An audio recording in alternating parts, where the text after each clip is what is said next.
décidé de prendre toutes les mesures, dont le recours aux tribunaux, afin de faire respecter ces droits. Les ayants droit possèdent un droit constitutionnel garantissant l'accès à un enseignement public de langue française, dont nous entendons le défendre. Alors, le Conseil avait jusqu'ici fait preuve de patience en multipliant les représentations auprès du ministère de l'Éducation afin de trouver des solutions gagnantes pour tous.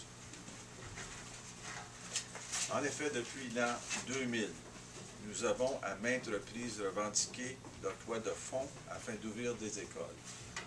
Nous voulons ainsi répondre aux besoins des familles francophones qui désirent offrir une éducation publique de langue française à leurs enfants. Nous avons demandé au ministère de mettre sur pied un mécanisme de financement permettant l'acquisition rapide des écoles lors de leur mise en disponibilité. Et ça fait depuis plusieurs années. La création de ce mécanisme est urgente afin de répondre aux besoins sans cesse croissants des élèves francophones et de freiner leur assimilation. Pourtant, encore aujourd'hui, en 2011, ce mécanisme n'existe pas et nous en vivons les conséquences. Tel que vous savez, depuis plusieurs années, il y a une pénurie d'écoles publiques de langue française à Toronto. Le Conseil a respecté tous les règlements et a attendu que les conseils de langue anglaise déclarent certaines de leurs écoles excédentaires à leurs besoins. Tout récemment, le Toronto District School Board déclarait Essex West School excédentaire à ses besoins.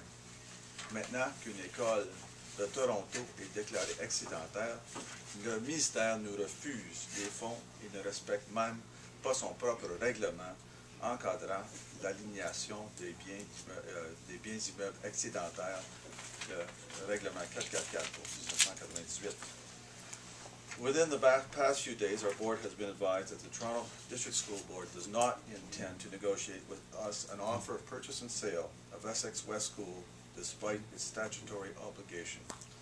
We now understand that the Toronto District School Board intends to negotiate with another board contrary to the provisions of Regulation 444, which established the priority of our board in the sale of school property from the Toronto District School Board. We have been informed that the decision to begin discussions with another school board was based on direction provided to the Toronto District School Board by the Ministry of Education. With respect, the Ministry has no right to order or even to suggest that the Toronto District School Board refuse to comply with a clear and unambiguous statutory obligation.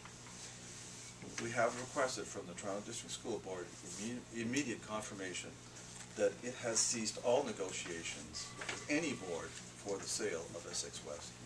We also asked the Toronto District School Board to comply with its statutory obligation to commence negotiations with our board at the earliest opportunity. Nous demandons également au ministère de l'Éducation de respecter l'article 23 de la Charte canadienne des droits et libertés et de nous accorder les fonds nécessaires à l'ouverture d'écoles à Toronto. Les statistiques que nous avons fournies au ministère démontrent clairement qu'il y a suffisamment de familles ayant droit résidant à Toronto pour justifier l'ouverture d'écoles de langue française. Là encore, nous entendons nous tourner vers les tribunaux s'il le faut. En conclusion, je me permettrai de citer la règle Arsenault-Cameron de la Cour suprême du Canada. Une communauté minoritaire ne peut se développer sans son école.